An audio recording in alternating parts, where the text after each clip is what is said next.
Good morning friends, मैं और त्रिपाठी फिर से एक बार स्वागत करते हैं राइज अप एकेडमी के प्लेटफॉर्म पर। उम्मीद करते हैं सारे बच्चे बहुत ही अच्छे होंगे, न्यू ईयर पार्टी एंजॉय कर रहे होंगे। अगेन एक बार आपको फिर से हैप्पी न्यू ईयर, नए वर्ष की बहुत सारी शुभकामनाएं, ढेर सारी शुभकामनाएं नए साल की। सारे बच्चे स्वस्थ होंगे, तंदुरुस्त होंगे, मस्त होंगे एकदम से। और नए साल में बहुत बड़ी सौगात आपको 60,000 प्लस वैकेंसियों की यूपीएस पुलिस के लिए और बहुत बड़ी वैकेंसी एसएससी जीडी के लिए मिली है। आप अपने कैरियर के लिए बिल्कुल सजग रहिए, पढ़ते रहिए। हम लोग पिछले 2 टेस्ट कर चुके हैं मैथमेटिक्स के, और आज हम लोग आपको मैथमेटिक्स का तीसरा टेस्ट पेपर यहाँ पर लेकर आए हैं। क्लास 3 आपको मैथमेटिक्स के लिए आज मिलने जा रही है। जिन क्वेश्चंस में आप थोड़ा सा भी फंसे हों, डाउट रहे हों जिन क्वेश्चंस में पिछले मॉक टेस्ट के, उन चैप्टरों का आपने बहुत अच्छे से रिवीजन कर लिया होगा और उस कॉन्सेप्ट को आपने अच्छे से पढ़ लिया होगा।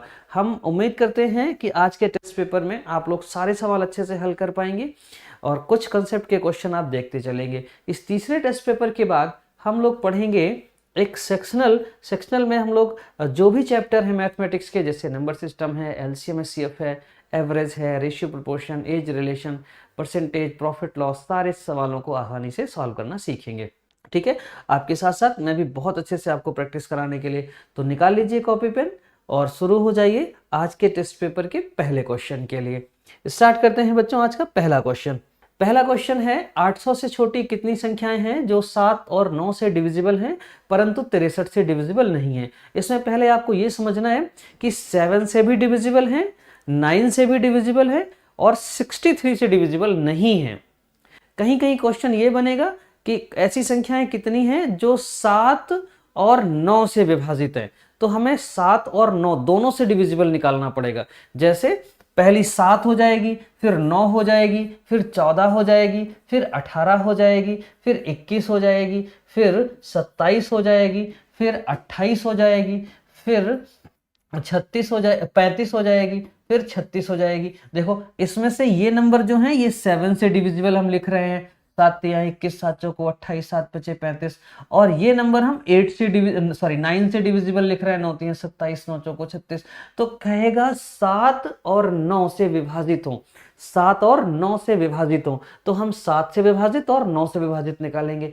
लेकिन अगर ये कह दे कि 7 और 9 दोनों से विभाजित हो, तो जो 7 और 9 दोनों से विभाजित होंगी वो 7 और 9 का एलसीएम आ जाएगा 63, वो 63 से डिविजिबल नंबर होंगे। तो इस तरह के क्वेश्चन में आपको 3 क्वेश्चन पढ़ने को मिलेंगे। एक तो ये जो सामने आपके लिखा है कि 7 और 9 से डिविजिबल हो लेकिन 63 से डिविजिबल ना हो। एक सवाल ऐसा मिलेगा कि 7 और 9 से विभाजित हो, 7 से भी विभाजित हो और 9 से विभाजित हो। और एक सवाल ऐसा मिलेगा कि 7 और 9 दोनों से विभाजित हो। तो 7 और 9 दोनों से विभाजित होंगी, उसमें हम इस पॉइंट को ध्यान रखेंगे कि उनका एलसीएम लेंगे और 63 आ जाएगा, 63 से विभाजित होनी चाहिए। बात समझ में आ रही होगी सबको? तो देखते हैं, इस तरह के सवाल को समझने की कोशिश करते हैं। तो फर्स्ट ऑफ ऑल बच्चों, 1 से अगर हम 800 तक की बात करें तो 800 तक जो 7 से डिविजिबल नंबर होंगे वो पता करने के लिए हमें 800 को 7 से डिवाइड करना होगा।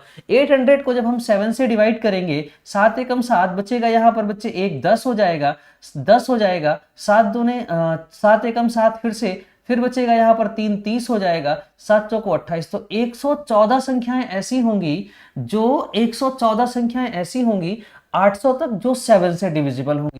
इसी प्रकार हम निकाल लेते हैं 9 से डिविजिबल कितनी होंगी। तो 800 में 9 से डिवाइड कर दीजिए। 9 से डिवाइड करेंगे, 9 8 72, यहां बचेगा 8, फिर हो जाएगा 80, 9 8 72। 88 संख्याएं ऐसी होंगी जो 9 से डिविजिबल होंगी। और 800 में हम भाग देते हैं बच्चे 63 का भाग देंगे, 63 से कटेगा ये, एक बार 63 आ जाएगा, यहां बचेगा 17, 170 हो जाएगा, 63 दूना 126 हो जाएगा। तो यहाँ पे 12 संख्याएं ऐसी हो जाएंगी जो 63 से डिविजिबल होंगी। अब बच्चे 7 से डिविजिबल नंबर कितने हैं? 114।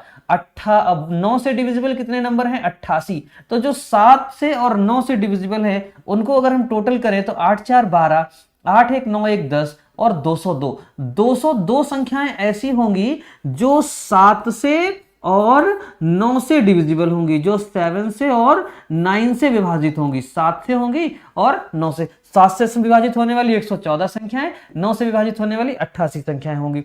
लेकिन 63 से विभाजित ना हो तो ऐसी कितनी संख्याएं हैं भाई? 7 और 9 का मल्टीपल, दोनों का मल्टीपल बन रहा है 63, तो जो 7 और 9 से होंगी वो कुछ संख्याएं ऐसी होंगी जो 63 से भी डिविजिबल होंगी। तो ऐसे में क्या करना है हमको? ऐसे में हमें 63 से डिविजिबल नंबर जो हैं उनको अलग कर देना है। तो 202 में अगर हम 12 अलग कर दें जो 63 से डिविजिबल नंबर हैं तो आ जाएगा 190। यानी 190 संख्याएं ऐसी होंगी जो 7 से और 9 से डिविजिबल होंगी लेकिन 63 से डिविजिबल नहीं होंगी, क्योंकि 63 से डिविजिबल वाली हमने अलग कर ली है। आ गई बात समझ में सबको? हाँ या ना? Very good. तो अब हम इस सवाल में जाएंगे ऑप्शन चौथे के साथ, डी ऑप्शन के साथ जाएंगे। अब बढ़ते हैं अगले क्वेश्चन के लिए। आई होप बहुत अच्छे से समझ में आ गया होगा। इसमें किस फॉर्मेट के क्वेश्चन बनते हैं वो भी क्लियर हो गया होगा कि कौन कौन से दूसरे क्वेश्चन बनेंगे। जैसे इसमें एक सवाल ये बन सकता है जो आपको बताया अभी कि 7 से भी और 9 से भी डिविजिबल हो, और एक सवाल ऐसा बनेगा कि 7 और 9 दोनों से डिविजिबल हो। तो 7 और 9 दोनों से डिविजिबल हो यानी वो 63 से डिविजिबल होनी चाहिए, तो आंसर आपका 12 हो जाएगा। ठीक है। अगर बन जाए 7 और 9 दोनों 7 से भी और 9 से भी डिविजिबल हो तो 114 और 88 कितना हो जाएगा? इस तरह से, है ना, 190 संख्याएं बन जाएंगी। यही तो आंसर हो जाएगा आपका। इस तरह से अगले क्वेश्चन की हम बात करें। अगले क्वेश्चन में बढ़ते हैं। किसी संख्या को लगातार 6, 7 और 9 से भाग देने पर क्रमशः 3, 5, 4 शेष बचता है, वह संख्या क्या है? ये सवाल सक्सेसिव रिमाइंडर का क्वेश्चन है। उत्तरोत्तर दी जाने वाली भाग, क्रमिक दिए जाने वाली, क्रमशः दिया जाने वाला भाग, ये इसका मतलब होता है। क्रमशः या क्रमिक दिया जाने वाला भाग का मतलब क्या है कि भागफल को भाग दिया जाता है। जैसे पहले किसी संख्या को 6 से भाग दिया गया होगा, 6 से भाग दिया गया होगा, रिमाइंडर क्या आया होगा? 3। उसके बाद जो भागफल आया होगा उसको 7 से भाग दिया होगा, ठीक है, फिर रिमाइंडर क्या आया होगा? 4।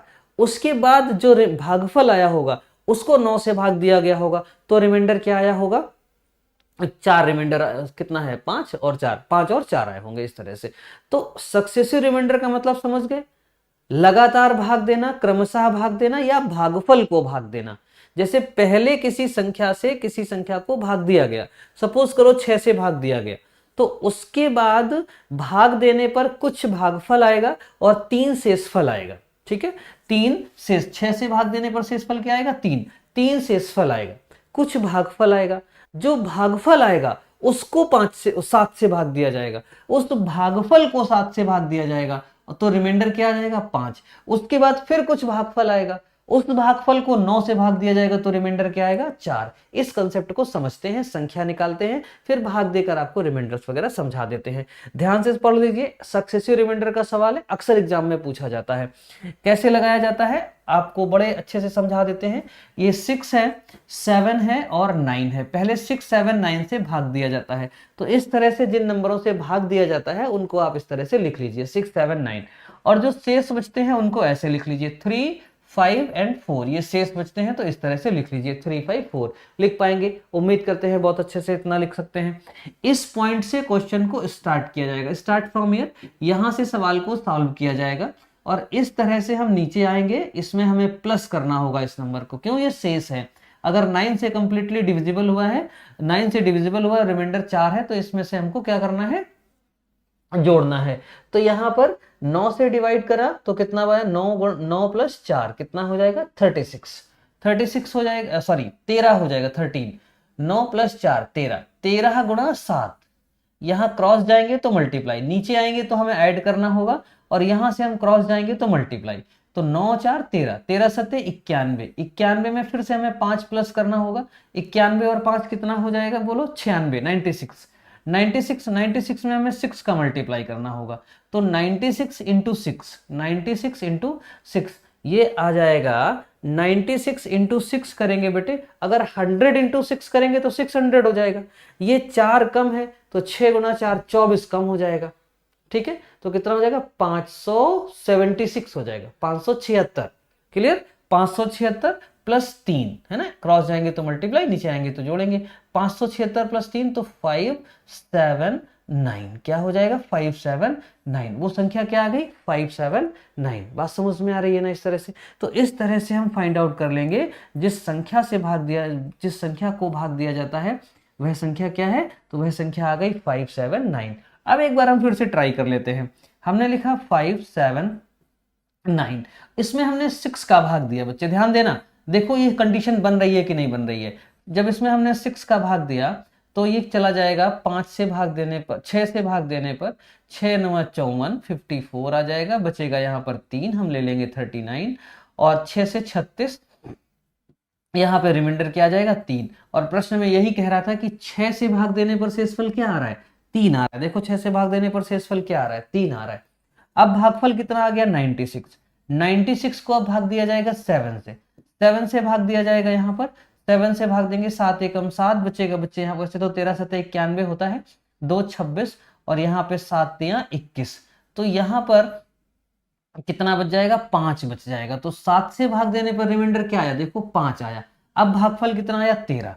13 को अगला भाग किससे देना है 9 से, 9 से भाग दिया जाएगा तो 9 एकम 9, और रिमाइंडर कितना आ जाएगा 4, तो 9 4 13। तो देखो 9 से भाग देने पर शेषफल कितना आया 4, तो 3 5 और 4 शेष बचते हैं 6 7 और 9 से भाग देने पर। बिल्कुल कंडीशन को सेटिस्फाई कर रहा है कि नहीं कर रहा है, हाँ या ना, वेरी गुड कर रहा है ना। तो अब हम इस तरह की कॉन्सेप्ट का कहीं भी सवाल देखेंगे सक्सेसिव रिमाइंडर का आसानी से सॉल्व कर सकते हैं। जिनसे भाग देना है उन नंबरों को ऊपर सजा लीजिए, जो रिमाइंडर्स हैं उनको नीचे लिख लीजिए। इस पॉइंट से स्टार्ट किया जाएगा, नीचे आएंगे जोड़ेंगे, क्रॉस जाएंगे मल्टीप्लाई, नीचे आएंगे जोड़ेंगे, क्रॉस जाएंगे मल्टीप्लाई, नीचे आएंगे जोड़ेंगे। इस क्रम को फॉलो करेंगे और आसानी से हम इसका उत्तर दे पाएंगे। बिल्कुल क्लियर हुआ सबको, कहीं भी सक्सेसिव रिमाइंडर का कोई सवाल आएगा कर पाएंगे, यस और नो, वेरी गुड। नेक्स्ट बढ़ते हैं अगले क्वेश्चन की तरफ।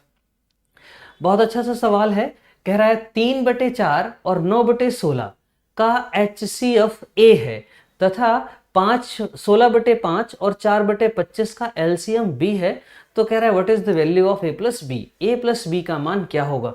तो ये देखो बेटा फ्रैक्शन है 3/4 और यहाँ पे कह रहा है 9/16, 3/4 और 9/16, इनका हमें क्या फाइंड आउट करना है बच्चे, HCF फाइंड आउट करना है, हाईएस्ट कॉमन फैक्टर निकालना है। तो एक बात समझो, यहाँ पर हाईएस्ट कॉमन फैक्टर निकालना है, तो अगर किसी नंबर का फ्रैक्शन का HCF निकालना है तो फ्रैक्शन का HCF निकालने के लिए उसके अंश का HCF और हर का LCM निकालते हैं। तो हम अंशों का HCF 3 और 9 का HCF निकालें तो कितना आ जाएगा 3 आ जाएगा, और उसके हर का LCM निकालें 4 और 16 का LCM निकालें तो कितना हो जाएगा 16 हो जाएगा।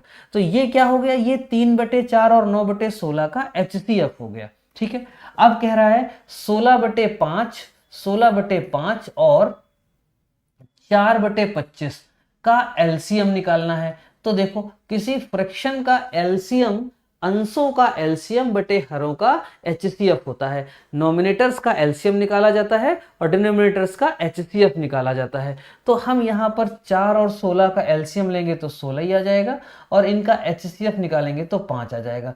तो इनका LCM क्या हो गया 16/5।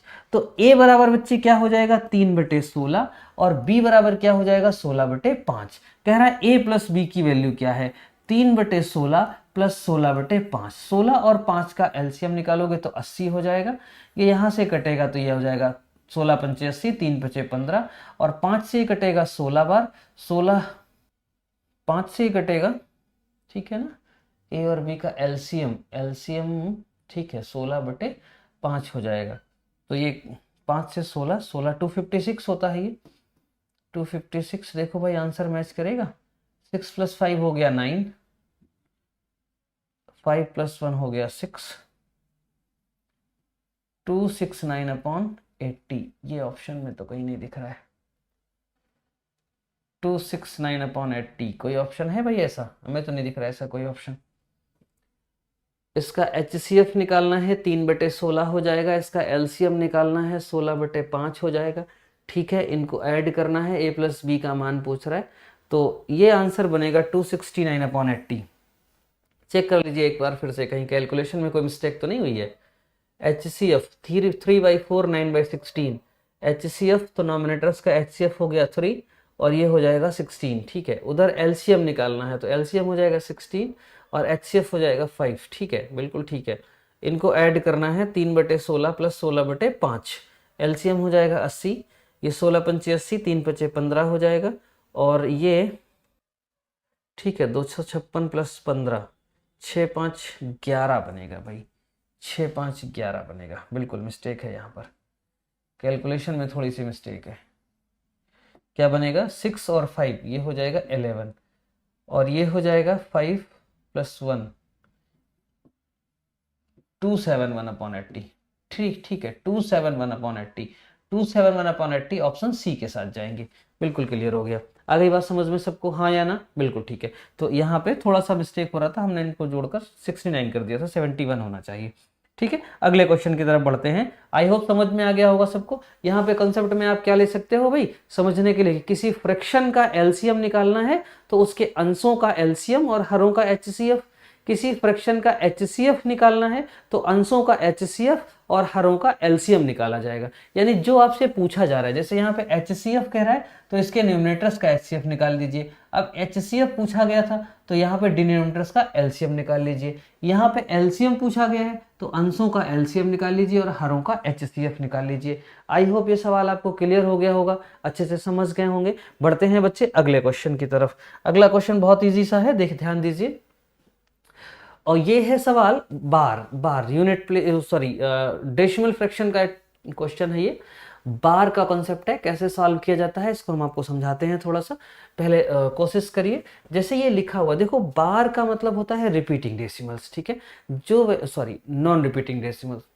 ओहो, रिपीटिंग डेसिमल्स होता है बार का कॉन्सेप्ट, रिपीटिंग और नॉन रिपीटिंग डेसिमल्स।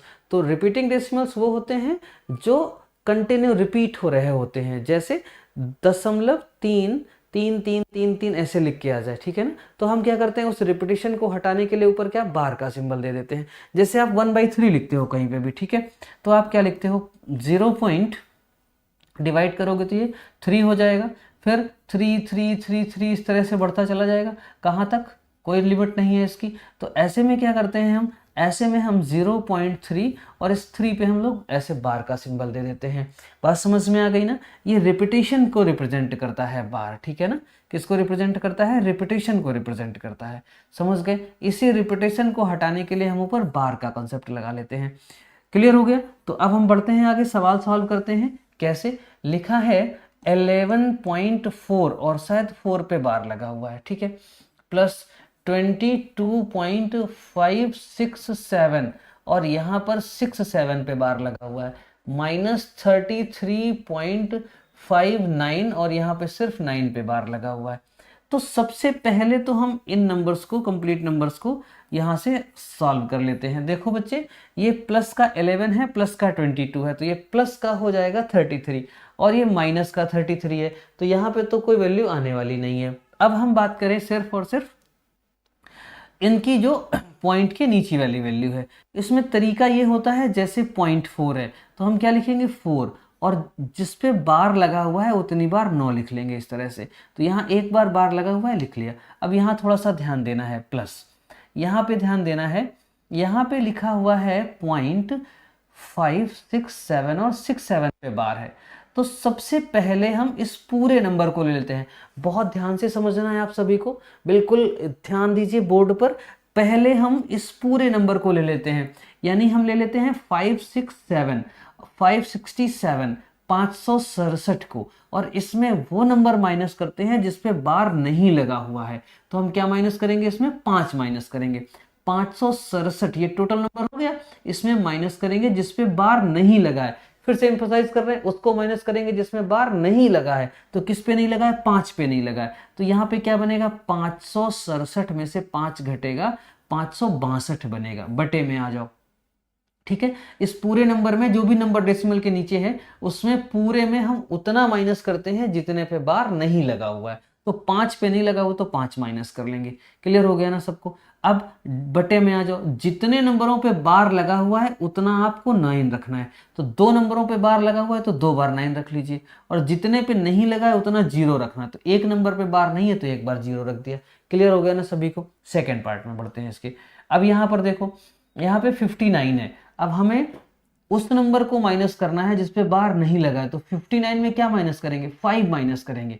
59 माइनस 5 तो क्या आ जाएगा? 54 आ जाएगा। अपॉन में जितने नंबरों पे बार लगा हुआ है उतनी बार 9, तो एक नंबर पे बार लगा हुआ है तो एक बार 9 लिखेंगे, और जितने पे नहीं लगा हुआ है उतनी बार 0, तो एक पे नहीं लगा है तो एक बार 0। ये फ्रैक्शन बन गई। अब इसको हम आसानी से ऐड कर सकते हैं। देखो बच्चे, यहां पर हम एलसीएम इनका ले लेंगे, 990 हो जाएगा। इससे डिवाइड करेंगे, 110 मल्टीप्लाई 4 में करेंगे तो ये हो जाएगा 440 प्लस। यहां पे आ जाएंगे, ये तो सेम रहेगा, ये 562 का 562 ही आ जाएगा प्लस। ये प्लस नहीं है बच्चे, यहां माइनस है, यहां पे माइनस का सिंबल है भाई। चलिए, माइनस कितना हो जाएगा? अब यहां इसका भाग देंगे तो ये जाएगा 11, है ना? 0 से 0 कटा, 9 एकम 9 एकम 9, 11 मल्टीप्लाई करेंगे, 11 चौको 44, 11 पचे 55, 55 और 4 कितना हो जाएगा? ये बन जाएगा। बात समझ में आ गई ना? अब हम क्या करेंगे? अब हम ऐसा करने के बाद इसको पूरे को सॉल्व कर लेंगे। आसानी से सॉल्व कर पाएंगे? बिल्कुल। देखते हैं कैसे सॉल्व करना है। इनको दोनों को ऐड किया जाएगा, प्लस वालों को माइनस वाले को सब्ट्रैक्ट करो, तो ये हो जाएगा। आगे बढ़ा लेते हैं यहाँ पर, ये हो जाएगा 2, ये हो जाएगा 6 + 4 10 0, ये हो जाएगा 5 और 5 10। माइनस करेंगे इसमें हम कितना? माइनस करेंगे यहाँ पर 594 माइनस करेंगे, 12 में से 4 घटा 8, 9 में से 9 घटा 0, और ये आ जाएगा बटे कितना आ जाएगा? 990। अब देखो एक चीज समझो, यहाँ पर 2 नंबरों पे बार है तो निश्चित तौर पे हमें 2 नंबरों पे बार लगाना होगा। समझना ध्यान से, 2 नंबरों पे बार लगाना होगा, ठीक है। एक बार 0 है, इसका मतलब एक नंबर पे बार नहीं होगा। वही तो भी बताया था यहाँ पर कि जितने नंबरों पे बार है उतनी बार 9, और जिस पे नहीं है उतनी बार 0। तो यहाँ पे 2 बार 9 है तो 2 में हमें बार में 2 के ऊपर बार लगाना पड़ेगा, और एक बार 0 है यानी एक पे बार नहीं लगाना पड़ेगा। और ये आया कहाँ से होगा? जिन नंबरों पे बार लगा होता है, नहीं लगा होता है, वो माइनस किया जाता है, तभी तो ये बनता है। तो अब हम क्या करेंगे? इसमें वही नंबर प्लस कर देंगे। अगर हमें फ्रैक्शन से बार वाली कॉन्सेप्ट में जाना है तो हम वही नंबर प्लस करेंगे। तो ये हो जाएगा 408 + 4, 412, 412 बटे 990। देखो यहाँ पे क्या करना है हमें? यहाँ पे 2 नंबरों पे बार लगा देना है, और ये 990 बटे का हटा देना है। आसानी से समझ में आ गया होगा? बोलो हाँ, आसानी से समझ में आ गया होगा। ये हो जाएगा 900, यहाँ पे हो जाएगा 11412, और दशमलव यहाँ 2 नंबर। 1 मिनट बच्चे, गड़बड़ हो गया थोड़ा सा। चलो अब देखते हैं, यहाँ पे क्या बना भाई? 412, और कितने नंबरों पे बार आएगा? 2 नंबरों पे। यहाँ पे क्या आ जाएगा? दशमलव। तो क्या आया? 0.412, और 12 का रिपीटेशन हो गया। तो आंसर कौन सा जाएगा? 0.412 का रिपीटेशन हो गया। ऑप्शन सी के साथ जाएंगे। बिल्कुल कंसेप्ट बार वाली समझ में आ गई होगी आसानी से। जितने नंबरों पे बार नहीं लगा है उसको माइनस किया जाता है। तो जैसे ये 567 हुआ, बार नहीं लगा है 5 पे, तो 567 में 5 माइनस किया तो 562 आ गया। जैसे टोटल नंबर 59 है, 59 में हमने 5 पे बार नहीं लगा है तो 5 माइनस किया तो 59 में 5 माइनस किया तो 54 आ गया। अब इसके बाद जितने नंबरों पे बार होता है उतना 9 ले लेते हैं, और जिस पे नहीं होता है उतना 0। तो 2 नंबरों पे बार है तो 2 बार 9 ले लिया और एक 0 ले लिया। आई होप ये कॉन्सेप्ट आपको अच्छे से समझ में आ गई होगी। फिर क्या करते हैं? इतना बनाने के बाद यहाँ पे थोड़ा सा डाउट होता है। जब हम इसको कंप्लीट करते हैं, ये 408 था, बटे में 990 था। तो जैसे ही आपने 990 देखा तो आपके मन में ये आया होगा कि निश्चित तौर पे 2 नंबरों पे बार लगा है और एक पे नहीं लगा है। ये देखने पे तो आपने जैसे ही देखा, अब इस बार की कॉन्सेप्ट से हम फ्रैक्शन में आए। अब हम फ्रैक्शन की कॉन्सेप्ट से उल्टा कहाँ जा रहे हैं? बार पे जा रहे हैं। तो हमने जिस पे बार नहीं लगा होता है उसको घटाते हैं, तब तो फ्रैक्शन वाला नंबर आता है। तो अब हम फ्रैक्शन से बार में जाएंगे तो उतना जोड़ना पड़ेगा हमें। तो हमने +4 कर लिया, तो कितना हो गया? 412। अब 2 बार 9 है तो 2 नंबरों पे बार लगा दो, एक बार नहीं है तो एक बार 0 है तो एक नंबर पे बार नहीं होगा। तो क्या आ गया 0.412 और रिपीटेशन कितना किसका हुआ 1 2 का रिपीटेशन हुआ। तो ऑप्शन सी के साथ जाएंगे। आई होप बहुत अच्छे से बार की कॉन्सेप्ट समझ में आ गई होगी। कभी भी किसी एग्जाम में अगर बार का सवाल आता है तो आप बिल्कुल भूलेंगे नहीं। प्रॉमिस करिए सारे बच्चे कि बिल्कुल सर समझ में आ गया। एक बार थम्स अप कर दीजिए। बढ़ जाइए आगे अगले सवाल की तरफ। अगला सवाल है बच्चों, एक आयत की लंबाई और परिमाप का अनुपात 2:7 है, तो उस आयत की लंबाई और चौड़ाई का अनुपात क्या होगा। बहुत अच्छा। परिमाप क्या होता है, पेरीमीटर। परिमाप, परिमाप क्या होता है बच्चे, परिमाप। और किसका परिमाप, आयत का है भाई, आयत की बात कर रहे हैं ना। पेरीमीटर ऑफ अ रेक्टेंगल, आयत का परिमाप। आयत का परिमाप इट इज 2l+b। क्या होता है 2l+b। तो अब यहां पे ध्यान देना है कह रहा है अनुपात 2:7 है किसका, लंबाई और परिमाप का। तो अगर हम लंबाई की बात करें तो लंबाई क्या हो जाती है बच्चों, l होती है। लंबाई क्या होती है, l होती है, ठीक है। और परिमाप क्या होता है 2l+b होता है। तो l की जगह पे हम क्या रख लेंगे 2, और l+b की 2l+b की जगह क्या रख लेंगे 7। तो बच्चों अगर 2l+b का मान 7 हम मान लें यहां से, तो यहां से l+b का मान क्या आ जाएगा, बोलो जल्दी से। आप कहोगे सर l+b का मान 3.5 आ जाएगा। और l बराबर हमें कितना दे रखा है, l बराबर हमें कितना दे रखा है 2 दे रखा है। l+b कितना दे रखा है 7, और l की वैल्यू क्या दे रखा है 2। तो यहां पर l की जगह अगर हम 2 रखते हैं तो b की वैल्यू क्या आ जाएगी भाई, 2 इधर जाएगा सब्ट्रैक्ट हो जाएगा 1.5 आ जाएगा। बच्चों l का मान कितना दिया हुआ है 2 दिया हुआ है, और 2l+b का मान कितना दिया हुआ है 7। तो यहां से l+b का 3.5, l की प्लेस पे हम रख देंगे 2, तो b का मान क्या आ जाएगा 1.5 आ जाएगा। अब कह रहा है लंबाई और चौड़ाई का अनुपात क्या होगा। तो लंबाई कितनी थी बच्चे 2, और चौड़ाई कितनी थी 1.5 थी। तो देखो 2:1.5, भाई यहाँ पे पॉइंट लगा हुआ है तो आप यहाँ भी ऐसे कर सकते हो। ये डिवाइड हो जाएगा, 5 से डिवाइड हो जाएगा, तो ये हो जाएगा 4 और ये हो जाएगा 3। देन योर आंसर इज 4:3, और 4:3 में हम जाएंगे ऑप्शन ए के साथ। बहुत अच्छे से आपको ये सवाल समझ में आ गया होगा, बोलो हाँ या ना। Very good. बढ़ते हैं अगले क्वेश्चन की तरफ। अगला क्वेश्चन है यहाँ पे, चलो भाई कलर चेंज कर लेते हैं, बहुत देर से येलो येलो हो गया, ठीक है, ग्रीन ले लेते हैं थोड़ी देर के लिए। कह रहा है यदि ए बी सी का रेशियो दिया हुआ है 1/2 1/3 1/4 1/3 1/2, ठीक है। तो देखो यहाँ पे A ratio B ratio C आपको दिया हुआ है 1/4 1/3 और 1/2। जैसे ही आप रेशियो और फ्रैक्शन को एक साथ देखते हैं, आपका मन कहता है कि बिल्कुल हमें सर ने पढ़ाया था ऑफलाइन क्लास में, इस तरह से हम क्या करेंगे, इस तरह से हम क्या करेंगे, डिनोमिनेटर के एलसीएम का मल्टीप्लाई करा देते हैं। तो डिनोमिनेटर, इनका डिनोमिनेटर का एलसीएम क्या हो जाएगा 12। 12 का इसमें भी मल्टीप्लाई करा दीजिए, इसमें भी मल्टीप्लाई करा दीजिए, और इसमें भी। तो यहां से बच्चों कैंसिल आउट होगा, ये 3 आ जाएगा, यहां से कैंसिल आउट होगा, ये 4 आ जाएगा, और ये क्या आ जाएगा 6 आ जाएगा। तो एबीसी का रेशियो क्या हो गया बच्चे, 3 4 और 6 का रेशियो बन जाएगा। इस फ्रैक्शन को हम सीधे सीधे अनुपात में इस तरह से बना सकते हैं। ये आप बहुत अच्छे से समझते आए होंगे, ठीक है। अब आते हैं पूछा क्या गया है। कह रहा है a/b, तो a की जगह पे हम रखेंगे 3 और b की जगह पे रखेंगे 4, तो 3:3/4 हो गया रेशियो। b/c, b की जगह पे रखेंगे 4, c की जगह पे रखेंगे 6। c:1, तो c की जगह पे रखेंगे 6 और 1 की जगह पे रखेंगे 3। फिर से फ्रैक्शन में बन गया। फिर डिनोमिनेटर के एलसीएम का मल्टीप्लाई करा दीजिए, इसका एलसीएम फिर से हो जाएगा 12, तो इसमें भी और इसमें भी मल्टीप्लाई हो जाएगा। 4 से बच्चों 12 कटेगा, 3 टाइम्स 3 इंटू 3 हो जाएगा 9। 6 से 12 कटेगा, 2 टाइम्स 8 4 इंटू 2 हो जाएगा 8, और इससे कैंसिल होगा ये 4 टाइम्स, तो 4 इंटू 6 हो जाएगा 24। देन योर आंसर इज 9:8:24, और 9:8:24 जाएंगे ऑप्शन सी के साथ। बोलो बात समझ में आ गई कि नहीं आ गई। अनुपात समानुपात का ये बेहतरीन सा सवाल था, जिसमें आपने अनुपात यदि भिन्न में दिया हुआ है तो उसको चेंज करना आसानी से यहाँ पे सीख लिया है। अब बाकी डिटेल अनुपात की, अनुपात समानुपात के टॉपिक में पढ़ाएंगे। जैसा कि हमने आपको बताया है कि सेक्शनल आने वाला है, अभी अगला वीडियो जो आएगा वो सेक्शनल का आएगा, तो निश्चित तौर पे हम एक तरफ से आपको लेके चलेंगे 2-3 टेस्ट पेपर, और एक कोई ना कोई अच्छे तरीके से आपको पूरा का पूरा कंसेप्चुअल तरीके से डिस्कस कर लिया जाएगा, एक कोई टॉपिक, ठीक है ना। जिसमें से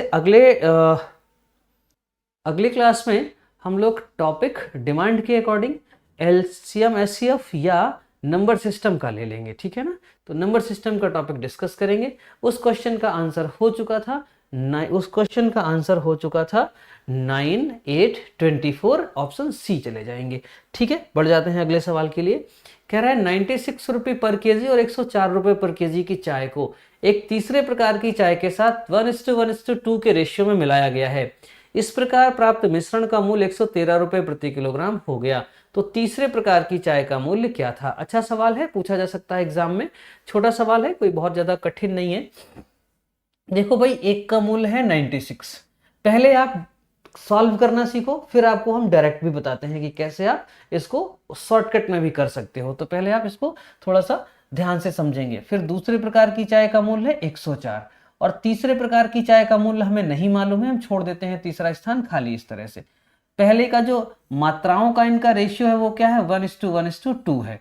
तो देखो बच्चे, यहां से अगर हम ये देख रहे हैं कि 96 रुपये पर केजी की अगर हम 1 किलोग्राम चाय लेते हैं तो हमें पे करना पड़ेगा 96। 104 रुपये प्रति किलोग्राम की अगर हम 1 किलोग्राम चाय लेते हैं तो पे करना पड़ेगा 104। इसका हमें मूल्य नहीं पता, हम इसको पी मान लेते हैं। तो इसके लिए हमें क्या करना पड़ेगा? 2p पे करना पड़ेगा, क्योंकि ये वाली 2 किलोग्राम थी, ठीक है ना। तो इन तीनों का जो टोटल हुआ है, कह रहा है वो 113 रुपये प्रति किलोग्राम हो गया है। तो भाई इनका वजन कितना हो गया? 1, 2 और 2 4। तो अगर इनका वजन हम बात करें तो कितना हो गया? 4। और इनका मूल्य कितना हो गया? 113 रुपये प्रति केजी। तो अगर हम इन दोनों का मल्टीप्लाई करें तो हमें टोटल मिल जाएगा 13 चौको 52, 452 रुपये। बोलो बात समझ में आई कि नहीं आई? हाँ या ना? आसानी से सबको समझ में आ गया। बच्चे ये 4 कहाँ से आया? 1 + 1 + 2। जब तीनों को मिला देंगे तो 1 किलोग्राम ये, 1 किलोग्राम ये और 2 किलोग्राम ये, तो टोटल कितना हो गया? 4 किलोग्राम। और इनका मूल्य क्या है मिश्रण का? 113। तो कितना प्राप्त हो जाएगा? 452। इन दोनों को हम ऐड करेंगे, इन दोनों को ऐड करने से बनेगा जाकर 200 + 2p = 452। 2p की वैल्यू निकालेंगे तो ये 200 इधर चला जाएगा, सब्ट्रैक्ट हो जाएगा, ये आ जाएगा 252। अब यहाँ से हम डिवाइड कर लेंगे इसको, तो p की वैल्यू आ जाएगी 126। ये आसानी से आपको समझ में आ गया। यानी तीसरे प्रकार की चाय का मूल्य क्या था? 126 रुपये प्रति किलोग्राम। जाएंगे ऑप्शन डी के साथ। बहुत अच्छे से सवाल क्लियर हो गया होगा।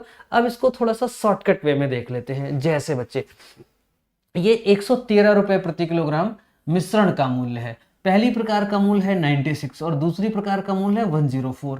तो ये देखो कि ये 96 113 से कितना कम हो रहा है? तो 96 113 से कम हो रहा है 17। लिख लीजिए यहाँ पर माइनस का 17।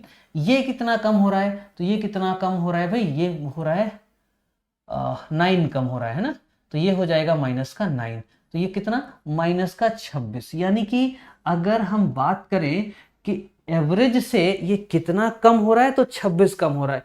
यानी तीसरे प्रकार का जो मूल्य है उसमें हमें 26 ज्यादा करना होगा, क्योंकि पहले दोनों प्रकार का मूल्य जो है वो मिश्रण से या एवरेज से कितना कम हो रहा है? एक 17 कम हो रहा है और एक 9 कम हो रहा है, तो टोटल 26 कम हो रहा है। तो निश्चित तौर पे अगर पहले दोनों का 26 कम हो रहा है तो तीसरे का 26 ज्यादा होना चाहिए। तो अगर ये 1 किलोग्राम होती तो हम 113 + 26 निकाल लेते तीसरे प्रकार की चाय का मूल्य, लेकिन वो कितनी है? 2 किलोग्राम है। तो ये जो 26 है ना, ये 2 भागों में बट जाएगा, ये 2 किलोग्राम में बट जाएगा। तो 1 किलोग्राम के लिए कितना अधिक होना चाहिए? 13 रुपए अधिक होना चाहिए। ये 113 है और 13 रुपए अधिक करोगे तो कितना हो जाएगा? 126 जाएंगे ऑप्शन डी के साथ। बात समझ में आ रही होगी कि नहीं आ रही होगी? तो शॉर्टकट वे में भी हम आसानी से इसको निकाल सकते हैं और इस तरह मेथड से हम आसानी से इसको निकाल सकते हैं। बोलो क्लियर हुआ? हाँ या ना? सभी बच्चे थम्स अप कर देंगे, यस सर क्लियर हो गया। कमेंट सेक्शन में जल्दी से बताते जाइए सर बिल्कुल समझ में आ रहा है। कंटिन्यू करते रहिए। अगर आप इस तरह से कमेंट सेक्शन में डालते रहेंगे तो हम आगे आपको इसी तरह की वीडियो प्रोवाइड करते रहेंगे। बिल्कुल अगर समझ में आया हो तो आप हाथ थम्स अप कर दीजिए। हाँ सर समझ में आ गया। बढ़ जाएं अगले सवाल की तरफ। चलिए तो देख लेते हैं अगला सवाल। अगला सवाल है दूध और पानी के 420 ग्राम मिश्रण में दूध और पानी का अनुपात 3:4 है। इसमें कितना दूध और मिला दिया जाए कि यह अनुपात 4:3 हो जाए? बहुत आसान सा सवाल है। ये परसेंटेज में और एलिगेशन में बहुत सारे सवाल आते हैं इसके। ध्यान दीजिए कितना मूल्य है, इनका वजन कितना है? 420। ठीक है ना, इस तरह से लिख लेंगे। इनका रेशियो कितना है? दूध और पानी का रेशियो 3:4 है। तो बच्चे इसको हम 3:4 में बांटेंगे। अगर हम 3:4 में बांटेंगे तो 3:4 कितना हो गया? 7। 7 भागों में बटेगा 420, एक भाग की वैल्यू क्या हो जाएगी बोलो, 7 छंग 42, एक भाग की वैल्यू 60 हो जाएगी, तो 3 भागों की वैल्यू क्या हो जाएगी 180, और 4 भागों की वैल्यू क्या हो जाएगी 240। इतनी बात समझ में आ गई होगी, ये आसानी से आपको समझ में आ गया होगा। अब देखो भाई, ये क्या था, दूध और पानी, तो ये वैल्यू किसकी हो जाएगी, ये दूध की हो जाएगी, मिल्क की हो जाएगी, और ये वैल्यू किसकी हो जाएगी, पानी यानी वाटर हो जाएगा। बोलो क्लियर हो गया इतना। यानी 420 में अगर 3:4 का रेशियो है तो 180 दूध हो जाएगा और 240 पानी। यहाँ पे कोई मैथमेटिक्स यूज नहीं हुई है अभी, सिर्फ और सिर्फ हमने 3:4 में बांट के लिख दिया है। आपने भी इतना कर लोगे आसानी से, बिल्कुल डरिए नहीं, गणित बहुत ही सरल विषय है, आसानी से पढ़ते जाइए आप। पढ़ाने वाला अच्छा हो, गणित से सिंपल कोई सब्जेक्ट ही नहीं लगेगा आपको। और अगर आप इस तरह से बिना कॉन्सेप्ट के पढ़ते रहोगे तो मैथमेटिक्स आपको टफ लगेगी। इसलिए ध्यान से समझिए, ये रेशियो हो गया इनका। अब रेशियो में हमने बांट लिया, अब कह रहा है कितना दूध और मिलाया जाए, कितना दूध और मिलाया जाए कि यह रेशियो क्या बन जाए, 4:3। ऐसे लिख लो बटे में, क्या बन जाए 4:3, ऐसे लिख लीजिए। क्या मिलाया जा रहा है, दूध मिलाया जा रहा है, तो कांस्टेंट पार्ट कौन सा रहेगा, पानी वाला। दूध मिलाया जा रहा है तो कांस्टेंट पार्ट कौन सा रहेगा, पानी वाला। निश्चित तौर पे पानी वाला पार्ट कांस्टेंट रहना है, क्योंकि मिलाया क्या जा रहा है, दूध, तो आप पानी वाले पार्ट को कांस्टेंट कर दीजिए, आसानी से कर पाएंगे। 3 अनुपात की वैल्यू कितनी दे रहा है बच्चे, 240। 3 अनुपात की वैल्यू 240 दे रहा है, तो 1 अनुपात की वैल्यू क्या हो जाएगी, 3 8 24, 80 हो जाएगी। 1 अनुपात की वैल्यू क्या हो जाएगी, 80। तो 4 अनुपात की वैल्यू क्या होगी, 8 चौको 32, यानी कितना होना चाहिए, 320, और है कितना 180।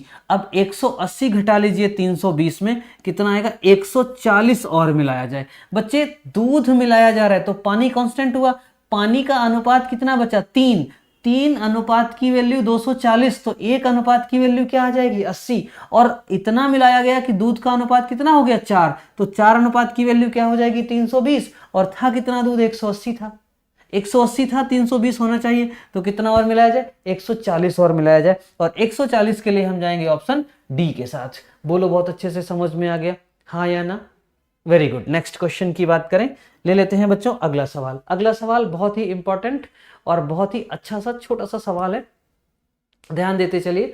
क्वेश्चन कह रहा है 250 मीटर लंबी एक रेलगाड़ी अपनी विपरीत दिशा से 5 किलोमीटर प्रति घंटे की चाल से आते हुए व्यक्ति को 10 सेकंड में पार कर जाती है, गाड़ी की चाल क्या है। थोड़ा सा हम कॉन्सेप्ट के बारे में आपको बता देते हैं इसमें, और फिर हम सवाल सॉल्व करते हैं। जब गाड़ी किसी प्लेटफॉर्म, पुल, सुरंग या किसी दूसरी गाड़ी को पार करती है तो दोनों गाड़ियों की लंबाइयों को जोड़ लिया जाता है। जब गाड़ी किसी व्यक्ति को, किसी खंभे को, किसी पेड़ को, सिग्नल को पार करती है तो उस स्थिति में हम गाड़ी की लंबाई को ही डिस्टेंस मान लेते हैं। तो यहाँ गाड़ी किसको पार कर रही है बच्चे, किसको पार कर रही है, व्यक्ति को पार कर रही है, तो हम डिस्टेंस की जगह पे क्या लिख सकते हैं 250 मीटर, आसानी से लिख सकते हैं, बिल्कुल लिख सकते हैं। ठीक है, ये पहले कॉन्सेप्ट से आपको समझ में आ गया। अब यदि एक गाड़ी दूसरी विपरीत दिशा से गाड़ी आ रही हो, यानी डायरेक्शन अपोजिट हो, एक इधर जा रही है और एक इधर जा रही है, अपोजिट डायरेक्शन में एक गाड़ी जा रही है, एक व्यक्ति जा रहा है, एक गाड़ी जा रही है, एक मोटरसाइकिल बाइक भागा हुआ आ रहा है, तो ऐसी स्थिति में विपरीत दिशाओं में इनकी चालों को जोड़ लिया जाता है। किसको जोड़ा जाता है, स्पीड को जोड़ा जाता है। और अगर ये सेम डायरेक्शन में जा रहे हो तो इनकी स्पीड को घटाया जाता है। बात समझ में आ रही है कि नहीं आ रही है, गाड़ी जिधर जा रही है उधर ही दूसरी गाड़ी जा रही है, उधर ही कोई व्यक्ति भागा हुआ जा रहा है, सेम डायरेक्शन है, तो इनकी स्पीड को घटा लिया जाता है। बिल्कुल निश्चित हो गया कि यदि गाड़ी की ही दिशा में व्यक्ति भाग रहा है तो हम 100% इनकी स्पीड को घटाएंगे, और अपोजिट डायरेक्शन में व्यक्ति भाग रहा है तो हम इनकी स्पीड को जोड़ेंगे। निश्चित कर लीजिए। तो व्यक्ति किधर भाग रहा है, कह रहा है 5 किलोमीटर प्रति घंटा की चाल से विपरीत दिशा में भाग रहा है, तो भाई यहाँ पे स्पीड की बात करें तो हम जोड़ेंगे, लेकिन गाड़ी की लंबाई तो हमें, गाड़ी की चाल तो हमें मालूम नहीं है, तो हम गाड़ी की चाल को x किलोमीटर प्रति घंटे मान लेते हैं और व्यक्ति की चाल 5 किलोमीटर प्रति घंटे, तो x + 5 किलोमीटर प्रति घंटे क्या बन जाएगा, किलोमीटर प्रति घंटे। क्लियर हो गया कि नहीं। तो ये हो गई स्पीड, और टाइम कितना लगा है पार करने में, 10 सेकेंड का टाइम लगा है, तो ये हो गया 10। एक बात थोड़ी सी समझ में नहीं आ रही, जो हमने पिछली क्लास में भी डिस्कस किया था और आज भी डिस्कस करते हैं, कि अगर ये मीटर में है और ये सेकंड में है, बिल्कुल ठीक है, एक मीटर में और एक सेकंड में होता है, लेकिन उस स्थिति में चाल भी मीटर प्रति सेकंड में होनी चाहिए, और यहाँ पे किस में है, किलोमीटर प्रति घंटे में है। तो निश्चित तौर पे हमें इसको किलोमीटर प्रति घंटे से मीटर प्रति सेकंड में कन्वर्ट करना होगा। कर लीजिए मीटर प्रति सेकंड में कन्वर्ट और कर दीजिए मल्टीप्लाई इसमें 5/18 का, तो ये मीटर प्रति सेकंड में। अब यहाँ से किलोमीटर प्रति घंटे हटेगा, क्या लिख जाएगा, मीटर प्रति सेकंड लिख जाएगा। अब फॉर्मूला लगा दीजिए, चाल बराबर दूरी बटे समय, चाल बराबर दूरी बटे समय, तो ये हो जाएगा बच्चे x + 5 × 5/18 और इक्वल टू ये हो जाएगा डिस्टेंस अपॉन टाइम। यहां से 0 से 0 गया, 5 से इसको कैंसिल आउट करोगे 5, 18 × 5 90, x + 5 = 90, देन x = 85, क्या आ जाएगा, किलोमीटर पर आवर।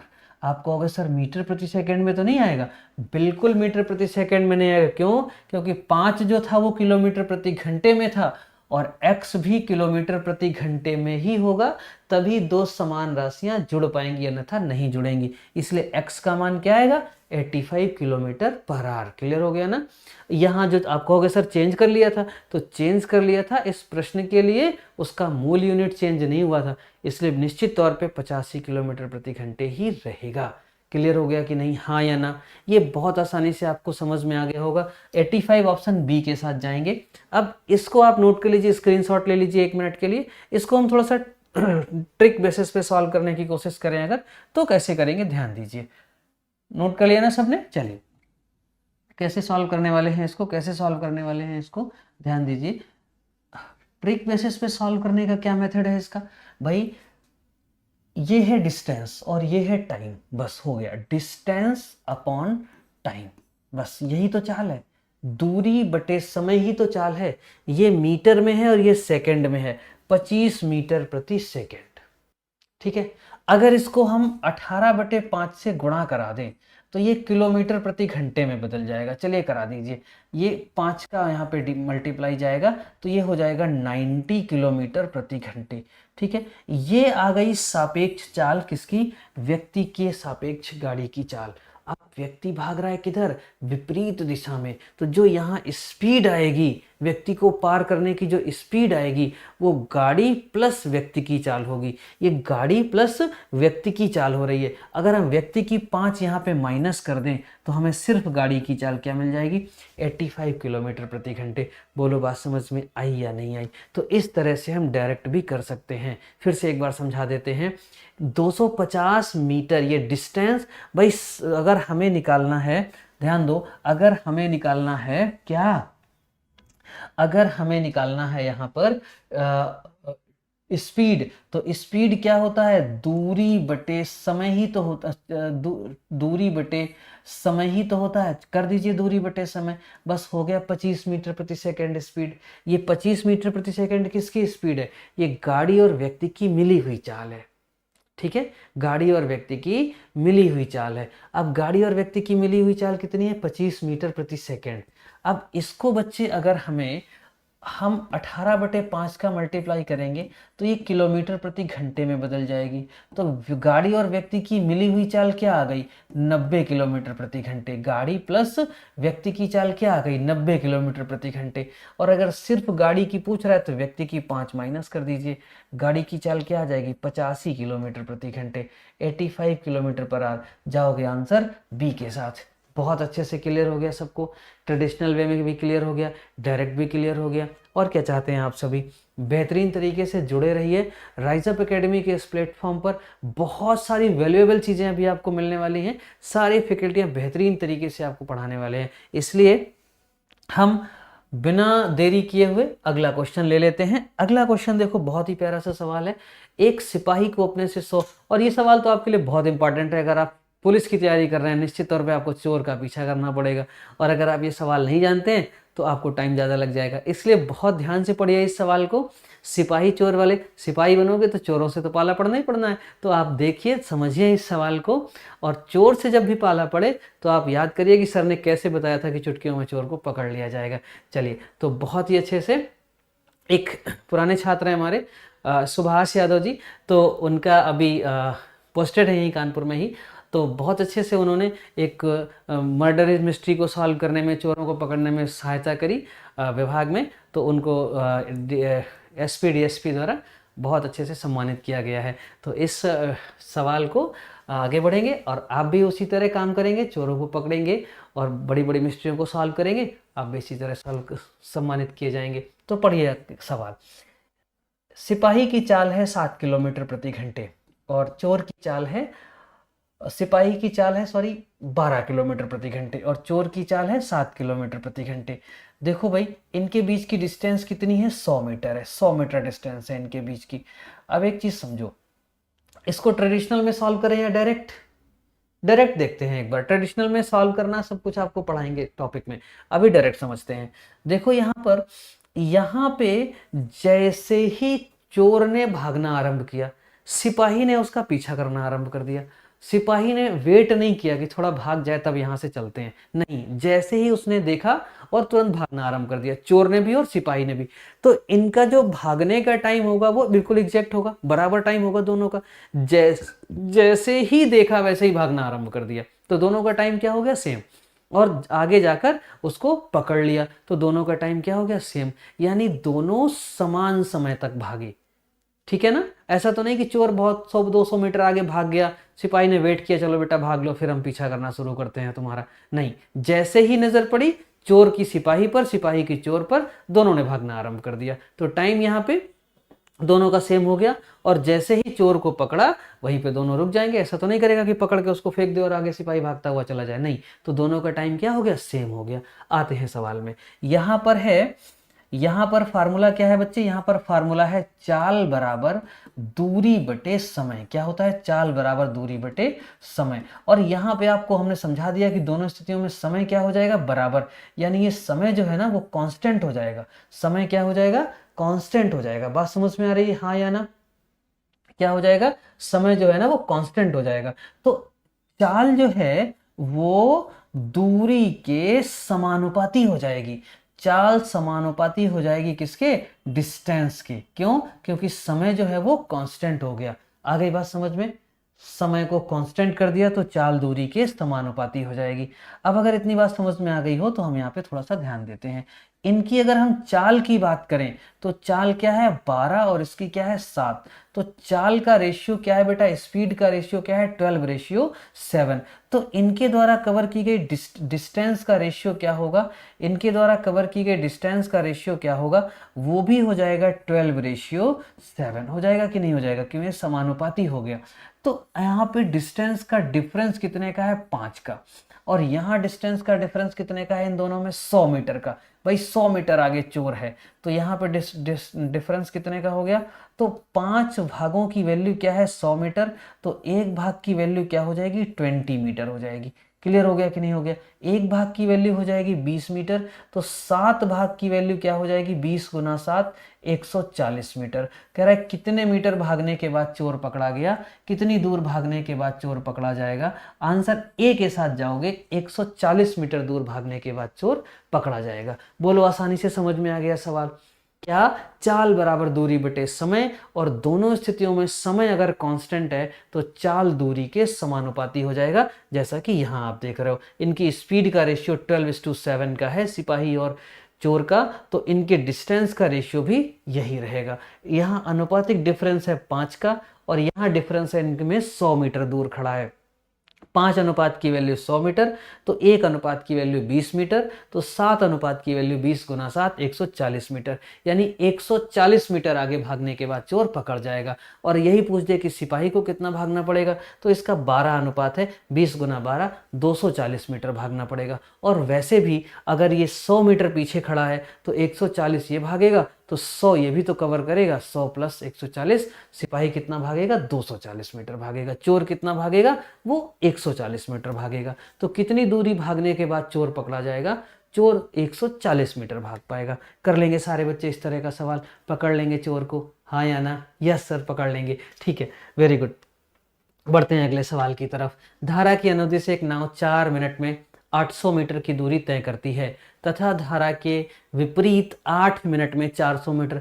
देखो बच्चे, धारा नाव वाले सवाल में ये 4 मिनट और 8 मिनट का मतलब नहीं होता है, यहाँ 1 घंटे में चली गई दूरी हमें चाहिए होती है। ठीक है, 4 मिनट और 40 मिनट की वैल्यू नहीं है, वैल्यू 1 घंटे की होती है। तो चलो देखते हैं 4 मिनट में कितना जाता है भाई, 4 मिनट में कितना जाता है, 800 मीटर। 4 मिनट में 800 मीटर, तो 1 मिनट में कितना जाएगा, 800 में हम 4 का भाग दे देंगे। बिल्कुल, वेरी गुड, समझ में आ गया। तो 1 घंटे में कितना जाएगा, 1 घंटे में 60 का मल्टीप्लाई कर देंगे, 1 घंटे में 60 मिनट होते हैं। 4 से बच्चे ये कटेगा, आराम से यहाँ पे काट सकते हो, 200 आ जाएगा। मल्टीप्लाई करोगे 6 दूनी 12 और यहाँ 3 जीरो लग जाएंगे, तो ये मीटर है चूंकि, और अगर इसको हम किलोमीटर में कहेंगे तो कितना चला जाएगा, 12 किलोमीटर चला जाएगा। यानी एक नाव धारा की दिशा में, अनुदिश का मतलब होता है धारा की दिशा में, है ना, डाउन स्ट्रीम, तो कितना चला जाएगा, 800 मीटर 4 मिनट में। तो 1 घंटे में कितना चला जाएगा, 12। और धारा की दिशा में नाव की चाल को रिप्रेजेंट करते थे ए से। इसी प्रकार बच्चे हम धारा की विपरीत दिशा में निकालेंगे। धारा की विपरीत दिशा में 8 मिनट में कितना चला जाता है, वो 400 मीटर चला जाता है। तो 1 मिनट में कितना चला जाएगा, 400 बटे 8 कर लेंगे, तो 1 घंटे में कितना चला जाएगा, गुना करेंगे 60 का यहाँ पर, इससे ये कटेगा, ये 50 आ जाएगा। मल्टीप्लाई करेंगे 5 6 का 30, 3000 मीटर, और 3000 मीटर को हम बच्चे कहते हैं 3 किलोमीटर। तो कितना चला जाएगा, वो 3 किलोमीटर। और धारा की विपरीत दिशा में नाव की चाल को रिप्रेजेंट किया जाता है बी से। तो ए बराबर हो जाएगा 12 और बी बराबर हो जाएगा 3। ठीक है, शांत जल में नाव की चाल a प्लस बी बाई 2 होती है और धारा की चाल a माइनस बी बाई 2 होती है। a यहाँ पर आ गया है 12, b आ गया है 3, a प्लस बी बाई 2 करेंगे तो 12 3 15 बटे 2 हो जाएगा। ये शांत जल में नाव की चाल हो गई। धारा की चाल a माइनस बी बाई 2 करेंगे, 12 में से 3 घटेगा, 9 बाई 2 हो जाएगा। यही इनका अनुपात हो जाएगा। अपॉन में 2 है, हटा दीजिए, 3 5 15, 3 3 9, 5:3, और 5:3 क्या क्या पूछ रहा है, शांत जल में नाव की चाल और धारा की चाल।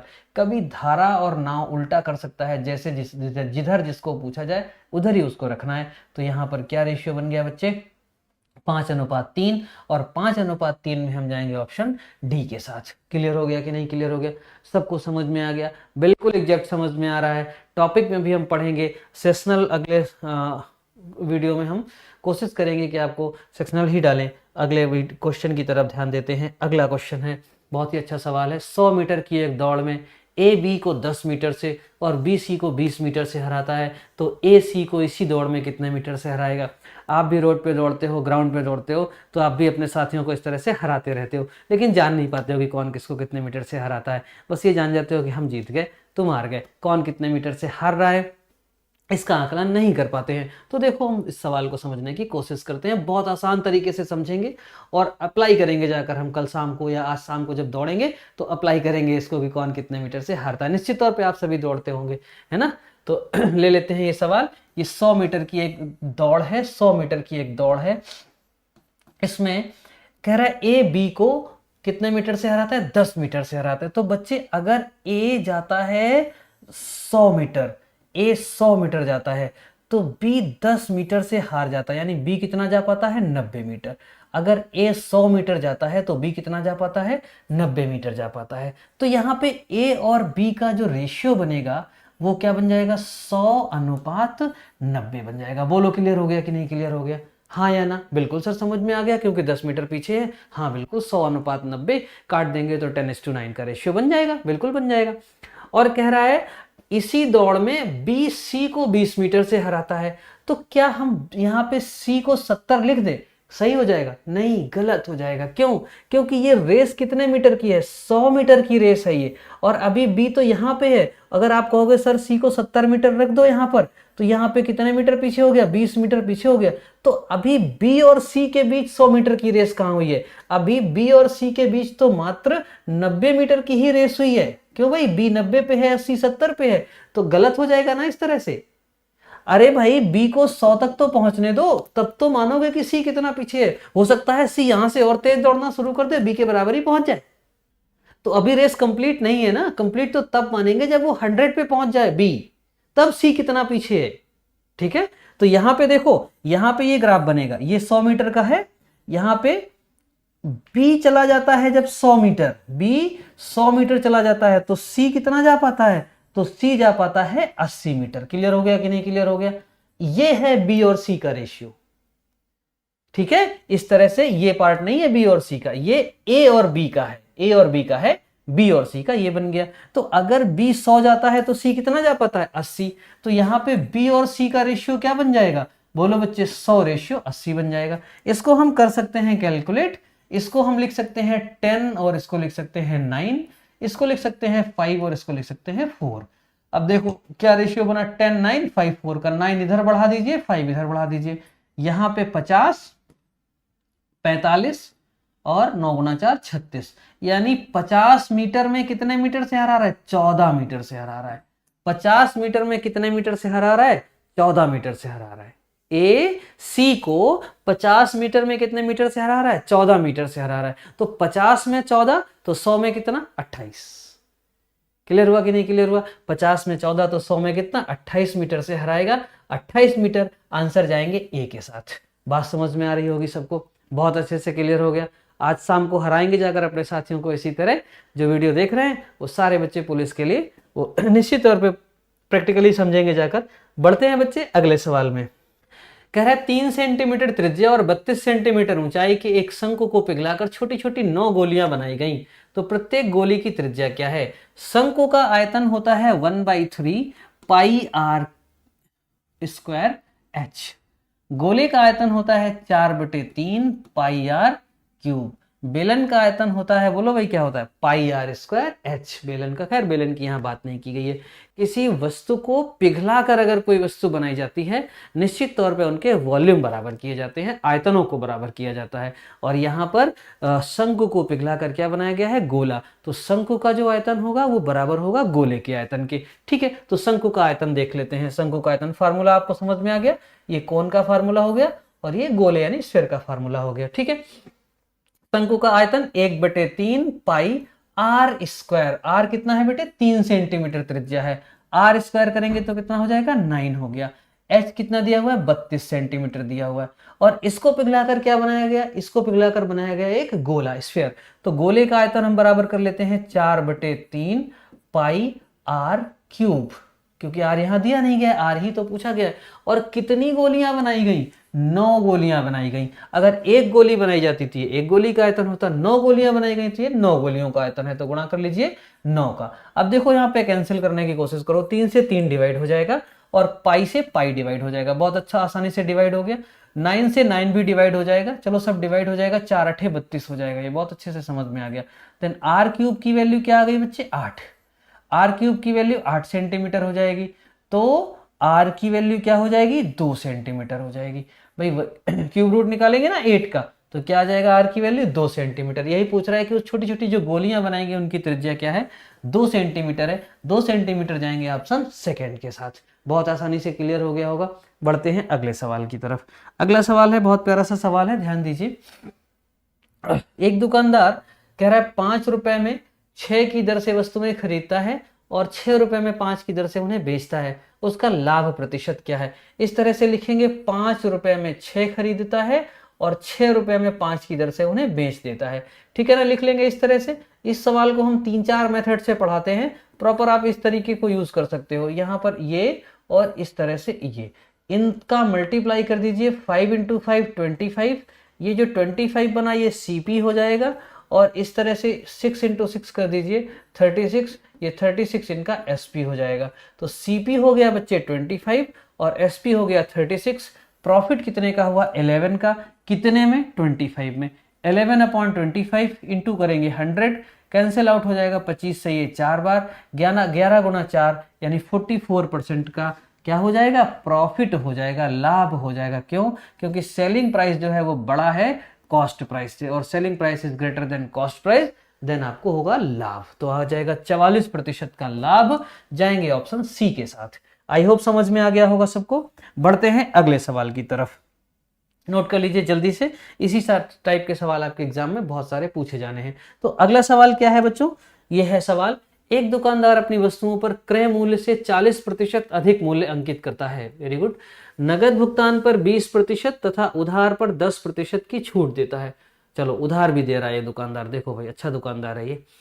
यदि एक ग्राहक ने 4 वस्तुएं नगद और 5 वस्तुएं उधार खरीदी हो, 4 वस्तुएं नगद और 5 वस्तुएं उधार खरीदी हो, तो दुकानदार को कुल कितने प्रतिशत का लाभ हुआ। बहुत अच्छा सा सवाल है। देखिए हम जनरली मान लेते हैं वस्तु का मूल्य 100 रुपए, ठीक है ना, 100 रुपए वस्तु का मूल्य मान लिया जाएगा। कह रहा है 40% अधिक अंकित करता है, कितना अधिक अंकित करता है, 40%। तो 100 वाली वस्तु पे वो कितना एमआरपी डाल देता है, 140 रुपए डाल देता है, ठीक है। अब कह रहा है वो अगर आप नगद भुगतान करेंगे तो वो आपको 20% की छूट देगा। किस पे छूट देगा, जो लिखा हुआ है प्रिंट उसी पे तो छूट देगा। तो 140 पे 20% की वो छूट देगा अगर आप नगद पेमेंट करोगे, तो वो 140 पे 20% की छूट देता है भाई, 140 पे 20%। तो 140 का 20% कितना हो जाएगा, 14 दूनी 28 हो जाएगा, और 28 की छूट मिल जाएगी तो पे कितना करोगे, 112 रुपए। अगर आप नगद भुगतान करते हो, नगद भुगतान करते हो तो आप कितना पे करेंगे, एक वस्तु के लिए 112 रुपए। और अगर आप उधार खरीदते हो तो आपको क्या मिलेगा, 10% का डिस्काउंट। तो 140 पे 10% यानी 14 रुपए का डिस्काउंट मिल जाएगा आपको। पे कितना करना पड़ेगा, 126 रुपए। ये कब पे करना पड़ेगा, यदि आप उधार खरीदते हो। बात समझ में आ रही है कि नहीं आ रही है। चलिए कह रहा है एक ग्राहक ने 4 वस्तुएं नगद और 5 वस्तुएं उधार खरीदी हैं। अगर वो 4 वस्तुएं नगद खरीदेगा तो उसको 12 चौको 48, 448 रुपए पे करने पड़ेंगे। और 5 वस्तुएं उधार खरीदेगा तो उसको 26 पंचे 130, 630 रुपए पे करने पड़ेंगे। तो उसको टोटल कितना पे करना पड़ा बच्चे, ये 8 हो जाएगा, 4 3 7 हो जाएगा, 6 4 10 हो जाएगा, 1078 रुपए उसको पे करने पड़े। बात समझ में आ रही है कि नहीं आ रही। हाँ सर बिल्कुल समझ में आ रही है, थम्स अप कर दीजिए सारे बच्चे की हाँ सर समझ में आ गया, ठीक है ना। तो ये कितना हो गया, 1078। अब बच्चे वो वस्तु की कॉस्ट क्या थी, एक्चुअल कॉस्ट क्या थी, 100 रुपए, और वस्तुएं बिकी कितनी, 4 उधार बिकी, नगद बिकी और 5 उधार, तो 4 5 9। तो यहाँ पे इनका सीपी क्या आ जाएगा, एक वस्तु का 100 रुपए तो 9 वस्तुओं का 900 रुपए। सीपी 900 रुपए है और सेलिंग प्राइस उनका 1078 है। तो इसमें प्रॉफिट कितने का हुआ, 178 रुपए का प्रॉफिट हुआ। कितने में, 900 रुपए खर्च करने पर। गुना करेंगे 100 का, परसेंटेज ऑफ प्रॉफिट आप अच्छे से निकालना जानते हैं, 9 से डिवाइड करिए, 9 एकम 9 बचेगा, 2 हो जाएगा 27, है ना, यही तो बचेगा, नहीं गलत लिख दिया यहाँ पर, 178 रुपए बचेंगे, ठीक है, 117 लिख दिया हमने। देखो कितना बचेगा, 178 रुपए बचेगा, ठीक है, बटे 900 गुणा 100, हमने 117 लिख दिया था, ठीक है। यहां से कैलकुलेट करेंगे, इनको 9 से डिवाइड करेंगे, 9 एकम 9 बचेगा कितना, 8 88, तो 9 9 81 बचेगा कितना, 7 बटे 9।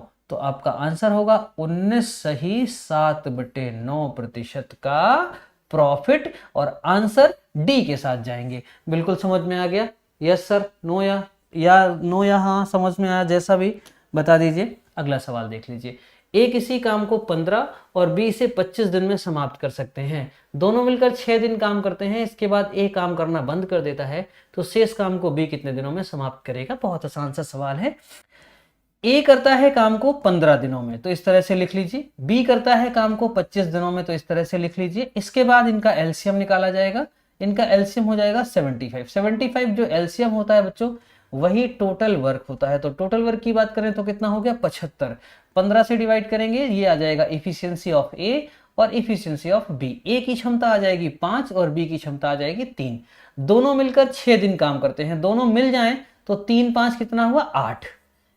6 दिनों में किया गया काम, 6 डेज अगर ये दोनों लोग मिलकर काम करें तो 6 डेज में कितना काम कर लेंगे, तो ये कर लेंगे 8 6 48। अब अगर हम शेष काम की बात करें कि बच्चों ये बता दीजिए कि काम बचा कितना, आप कहोगे सर वेरी सिंपल, भाई टोटल तो 75 है, अगर उसमें 48 निकल जाएगा तो बचेगा कितना 27, कितना बचेगा 27।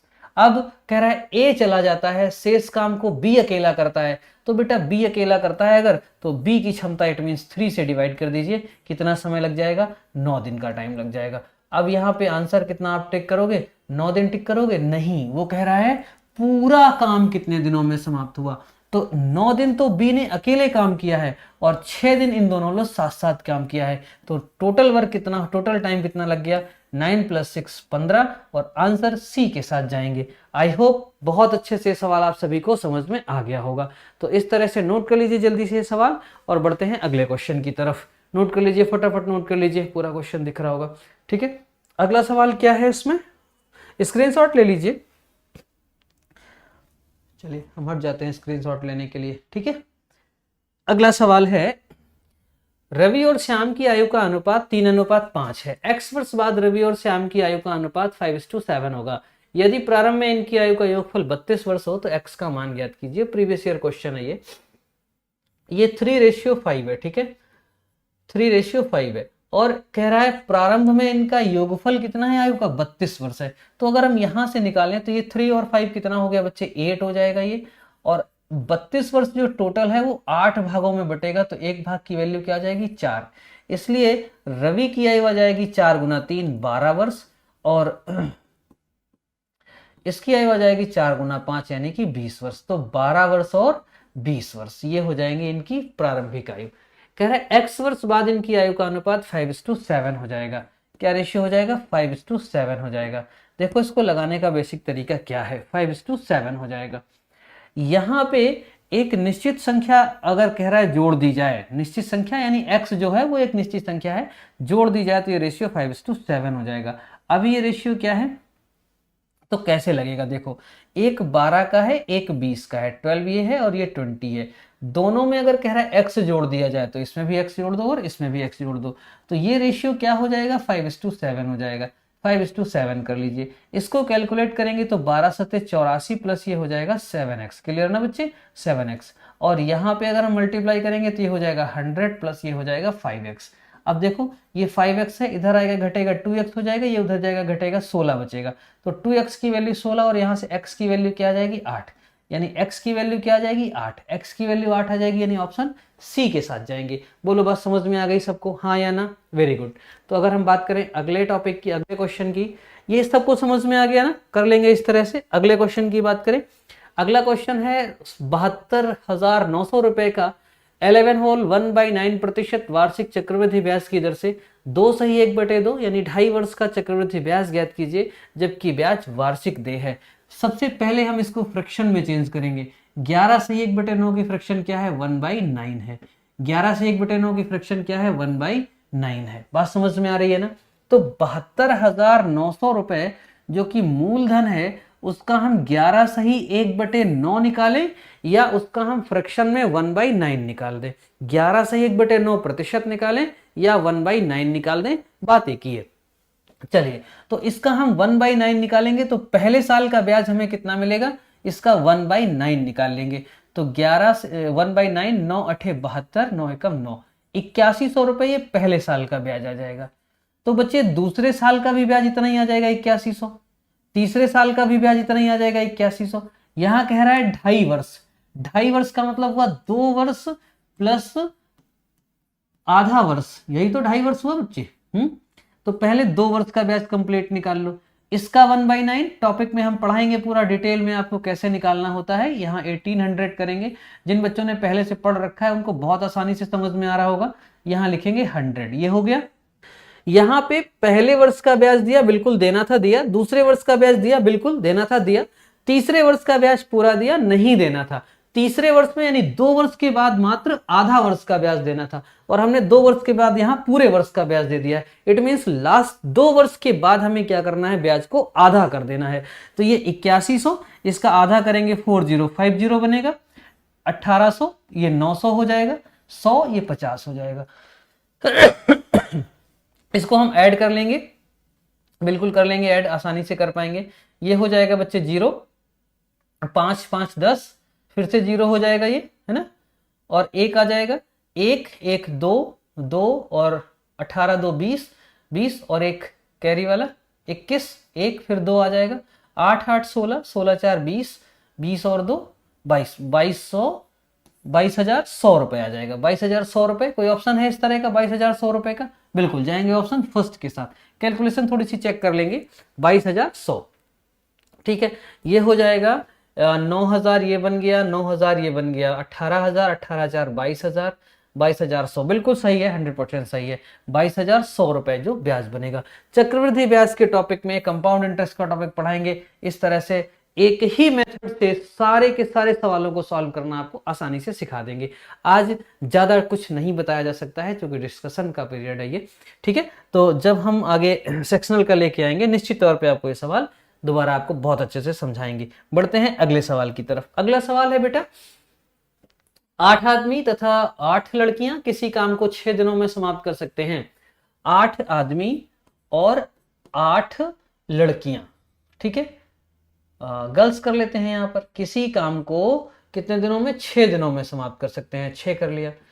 कह रहा है 4 आदमी और 10 लड़कियां उसको कितने दिन में समाप्त करते हैं? 8 दिनों में समाप्त कर सकते हैं। तो 8 लिख लिया। यहां पे कैंसिल आउट करो, 2 से ये 3 हो जाएगा, 2 से ये 4 हो जाएगा। यहां पे मल्टीप्लाई करके और मेन को एक तरफ, गर्ल्स को एक तरफ कर लिया जाएगा पक्षांतरण करके। कैसे? 8 तिया 24, ध्यान दीजिए, प्लस 8 तिया 24, ठीक है, बराबर। इधर 4 का गुणा करेंगे तो ये 16 हो जाएगा और ये हो जाएगा 40। यहां पे बच्चे 16 घटेगा तो ये 8 हो जाएगा, इधर 24 घटेगा तो ये 16 हो जाएगा।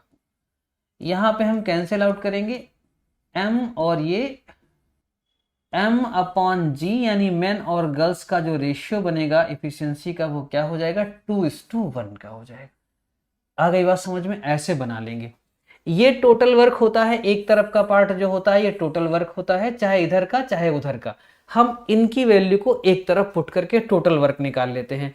इन प्लेस ऑफ m हम 2 रखेंगे और गर्ल्स की प्लेस पे हम 2 रखेंगे, 1 रखेंगे जी की प्लेस पे। रख दीजिए यहां पर 8 इंटू 2 प्लस 8 इंटू 1 इंटू 3, ठीक है। तो टोटल वर्क 8 दूनी 16, 8 एकम 8, 16 और 8 हुआ 24।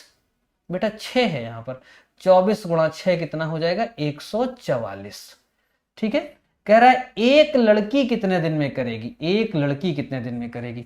टोटल वर्क है 144 और लड़की की इफिशियंसी कितनी है? 1, तो 1 से डिवाइड कर दीजिए, आंसर आएगा 144। जाएंगे ऑप्शन डी के साथ। टाइम एंड वर्क के पार्ट में इस तरह के बहुत सारे सवाल आने वाले हैं, ठीक है ना। विधिवत तरीके से आपको सिखाएंगे, बेसिक से लेकर टॉप तक के, शून्य से शिखर तक के हर कॉन्सेप्ट को आपको क्लियर किया जाएगा। बस ध्यान से जुड़े रहिए, आप देखते रहिए चीजों को। ले लेते हैं बच्चे अगला क्वेश्चन। सेब के मूल्य में 20% कमी होने पर एक ग्राहक 160 रुपए में 4 किलोग्राम अधिक सेब खरीद सकता है। सेब का नया भाव प्रति किलोग्राम क्या है? 20%। 20% की अगर हम फ्रैक्शन देखते हैं, यहाँ पर परसेंटेज पढ़ाएंगे आपको बेस्ड ऑन फ्रैक्शन पूरा। तो 20% की फ्रैक्शन क्या है? 1/5, यानी 5 में से कमी कितने की हो रही है? 1 की। अगर 5 में से 1 की कमी हो जाए तो बचेगा क्या? 4/5। क्लियर हुआ कि नहीं क्लियर हुआ? 4/5। तो यहां पे जो डिफरेंस है इनका वो कितने का है? 1 का। और उधर डिफरेंस कितने का आ जा रहा है? 4 किलोग्राम कह रहा है अधिक खरीद सकता है। तो 1 अनुपात की वैल्यू 4 किलोग्राम, तो 5 अनुपात की वैल्यू बच्चे कितनी हो गई? 20 किलोग्राम। और 4 अनुपात की वैल्यू कितनी हो जाएगी? 16 किलोग्राम। ये बात किसको नहीं समझ में आई? आई होप सारे बच्चों को समझ में आ गई होगी। हमने पहले 20% की फ्रैक्शन लिखी, 1/5 आ जाएगी। अब 1/5 करे कमी, तो 5 में से कितने की कमी? 1 की। और 5 में से 1 की कमी होगी तो क्या रह जाएगा? 4/5 रह जाएगा। यहां पे जो डिफरेंस आया 1 का वो 4 किलोग्राम के बराबर है। अनुपातिक डिफरेंस 1 का और उधर डिफरेंस वजन में कितने का हो रहा है? 4 किलोग्राम का। तो 1 की वैल्यू 4 किलोग्राम, 5 की वैल्यू 20 और 4 की वैल्यू 16। बहुत अच्छे से समझ में आ गया होगा।